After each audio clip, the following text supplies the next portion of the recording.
Hello there guys and welcome, it's Niran here and today it is time for another brand spanking new episode of our FIFA 14 Aston Villa Career Mode series. Last episode we played two games up against Sunderland. The first time I think we won 1-0 and then we played Everton and I do believe we won that game 3-1. The first game against Sunderland probably shouldn't have won that game, but we did come out with a win nevertheless, and a great performance against Everton. Really a quite tricky team to play, especially with the players that they have, like Fellaini, who doesn't actually play for them anymore, but still does on the game.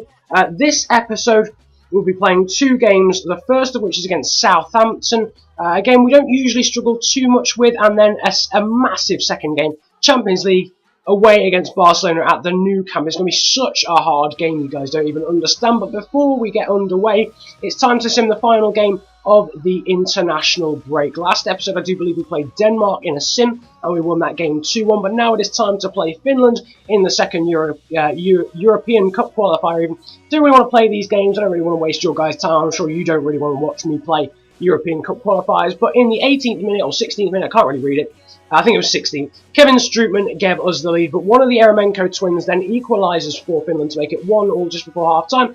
But Ian Robin there getting our second in the 54th minute to give us a 2-1 lead. Again, if we do win here, we'll go clear at the top of our European Cup qualifying group, and we do, in the end, go on to win the game against Finland. We would have expected that going into the game, really. Finland are a pretty decent team, actually, with a few decent players like Pukki and Eremenko, who I was actually looking at signing for Aston Villa a few transfer windows ago, but you would still expect to beat them as the Netherlands. But now we're going to get into the first game of the episode, and we are playing Southampton at home, and fatigue wasn't really much of a problem with this one, having been in the international break, apart from Ron Vlaar, who was extremely tired, having played for Holland in both games, which is a little bit of a catastrophe for myself. Obviously, he's under my control, so I could have played him a bit less. Nevertheless, the team, the usual team really, no real changes. Backley and Bruma this time the preferred wingers, with Ake, Baker, Maya, Lacazette, and I think Bakuna there on the bench as well. Now, going into this game, of course, we've still got the wage debacle going on between Westwood and Bruma as well. Players that we don't really have the money to give a pay rise, but still wanting a pay rise. Westwood not involved, but Bruma was, and Bruma cut inside with the first chance of the game in the 9th minute, forcing a great save from either Gazaniga, it looks a bit more like, or Artabar. It's one of the two. 2 minutes later, though, Benteke playing through Grenier with his left foot, forcing the save again from the Southampton goalkeeper, but another good save. It was really quite dull first half, and right at the end of it, Southampton went forward, I think with Callum Chambers there, forcing a good save though from Robert Zieler, going in fact into injury time though of the first half, and Christian Benteke was set through but hit the post. Southampton then started to come back into the game. One of our old players, Stephen Ireland there, forcing the save from Ron Robert Zieler even, but from the quick throw in, Mayuka, just God. Mayuka is just God. Like, I can't stress it enough. Somehow he outstrengths Ron Vlaar, who's a very strong defender. It was a great goal outside of the boot. Everything, great quick throw in. It was brilliant. It was a great goal, but Ron Vlaar really should have been doing better. Ron Robert Zieler couldn't really do anything about that. But really, against the run of play in terms of the general trend, it was 1-0. Although they had been playing well in the second half. Backley then forces the save yet again from the Southampton goalkeeper, and just soon after, Bruma then gets the ball after a pretty weak clearance, but he can't pick anyone out in the box. Benteke going for the header, but unable to get there. And at this point, my PBR just said no. So I apologise for the next clip, because it's going to come in at a rather abrupt point. Right here, as Clement Grenier scores in the 82nd minute. Now, I promise there's no sort of dodgy shenanigans. I've not changed the sliders or anything. My PBR just legitimately broke for like 2 minutes. I've lost 2 minutes of footage. It just went green screen.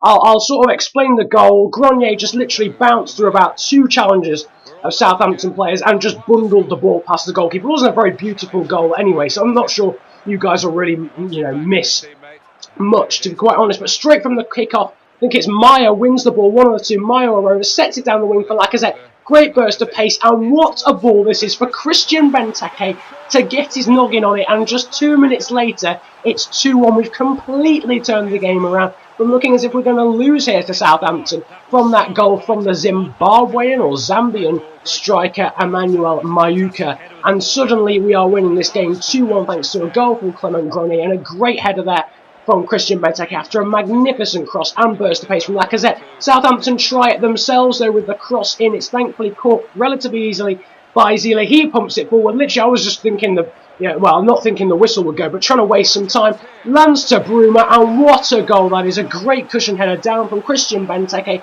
for Bruma. The nice little cut inside, and what a blast into the top right corner. That is great bit of play. Gets past Dejan Lovren with that little cut back. Another touch, and then blasts it into the top corner to make it 3-1. And suddenly in the last 20 minutes, we have 4 goals, and in the last 8 minutes, we scored 3. Magnificent play from ourselves, and we do get the 3-1 win. On the grand scheme of things, I think we deserved to win the game, although based on the start of the second half, Southampton were definitely better, but I think we were just about better in the first half. Nevertheless, man of the match went to Christian Benteke with an 8.4 rating. Good rating as well for Grenier and Zakaria Bakali. Decent rating as well for Zila. And yeah, Lacazette getting a 7.1 off the bench. That is a pretty decent rating to say he was a substitute. I think Bruma getting a pretty decent rating there as well. Nevertheless, we're just going to go on to the contracts, and obviously I did say before that game that we had a bit of a contract debacle going on. And basically, for those guys who didn't see the last 2 episodes or last episode, Ashley Westwood has decided that he wants a pay rise. I can't give it to him. As you can see, the only remaining wage I have is £1,000. He wants a 10 grand wage pay rise, which I legitimately can't afford. I just can't. And then Bruma, our Portuguese left winger / right winger friend, has decided he also wants a pay rise, and it's a more substantial one. So we can't afford either of those. The good thing about Bruma is he decided to come to me about a month after Westwood, so I could possibly let that stretch out to the January transfer window where I might be able to sell some players and be able to afford a pay rise for him. But Westwood has now been put onto the transfer market by the board, the Aston Villa board, and there's nothing I can do about it. Now, he's not someone who's really vital to my team, but there's literally nothing I can do about it. I might have to sell him in January, which is a bit annoying. I like him as a player. And out of the 2 fringe midfielders, I think he's better than Gary Gardner at this point. But going into this next game, of course, in the Champions League, this is how the group stage stands. We are in Group C with Barcelona, PSV and Spartak Moscow. We currently lead the group on 4 points, as well as Barcelona there on 4 with PSV on 2 and Spartak Moscow on 0. We are currently top on goal difference in that group, having beaten having drawn with PSV even, and beaten Spartak Moscow 2 episodes ago. But now it was the big test. We were going to Barcelona, the Nou Camp, and we knew it was going to take an absolute miracle to win this game. There's a little bit of a fatigue problem, having played half a week before. Grenier there was a little bit tired. Delph was really poor in that Southampton game, so I decided to bring in Max Meyer for him. Juricic also came into the side for Backley because he was a little bit tired. We had Ake, Baker, Gardner, and Backley and such like on the bench, but there was no room for Delph because he was absolutely abysmal in that Southampton game. Roda wasn't brilliant either, but I decided to give him a bit of a chance nevertheless. So we're going to go into this game, and what a hard game it might prove to be. But literally in the 3rd minute, Klein going forward, hitting the bar. Juricic accidentally goes for the strike. He forces a save from Valdez. And just don't even ask. Just don't even ask how Bruma has missed that. He could have put it anywhere. He could have actually put it anywhere. In the first 3 minutes against Barcelona, possibly one of the most important games all season. And he misses somehow. Benteke then forced another save from Victor Valdez in the 18th minute. And Bruma, who was going to have an absolute mare of a game, then wasted another great opportunity, going for the near post OP chance, and he hit the side netting, but some cataclysmic defending from myself let Lionel Messi in, and yet another bad finish in this game meant that Messi couldn't score either, and we came so close right on the edge of half-time as well. Benteke, they're going for the chip, but getting it agonisingly over the bar. Iniesta then giving the ball to Messi with the outside of his left foot. He would force the save from Robert Zila in a pretty good first half. I mean, we were playing well. To be honest, we were dominating this game, and I was quite surprised. Juricic then forcing another save from Victor Valdez. Meyer tried to put the ball in, and another save then from Valdez, forcing it away. But some great defending here from Papadopoulos, saving us not once but twice, setting up the counter-attack. Meyer giving the ball over the top for Juricic. He was going to cut inside past Dani Alves as if he wasn't there, and force yet another good save from Victor Valdez, and we so deserved to be leading.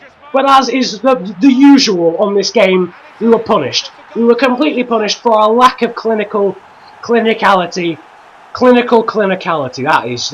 That is taking it to, that is just a next gen phrase. That's magnificent. But still, Lionel Messi punishing us for some slack defending. I don't know where Villar and Papadopoulos went. To be honest, it was my fault. My defending wasn't great, but literally straight from the kick-off, Benteke capitalising on a pretty bad mistake there from PK.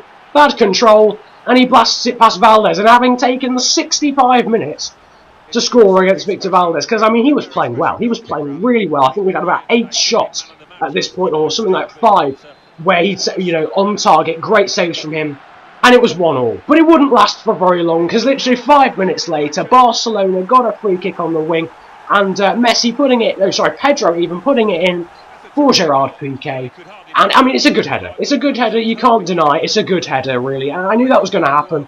I don't have any qualms with that, because he's probably a better aerial threat than Vlaar was, who was marking. But we went forward in the last few minutes there. Roda forcing a good save from Valdez. And Valdez, who was absolutely on fire, saving the great volley effort there from Christian Benteke. But that was how it would end. Christian Benteke grabs a yellow card literally right at the end. I don't know, there wasn't really any point in that, to be honest. But we lost the game 2-1, and it disheartened me a little bit, because if you look at those stats, I hate to say it, but we were dominant. We were quite dominant. We got 13 shots to Barca's 5, but they were a lot more clinical in terms of the ones they got on target. Here are the ratings. Man of the match, I think, either went to Piqué or Messi. One of the two. Piqué was insane. I know he's good in real life, but he's not quite as good as EA portray him.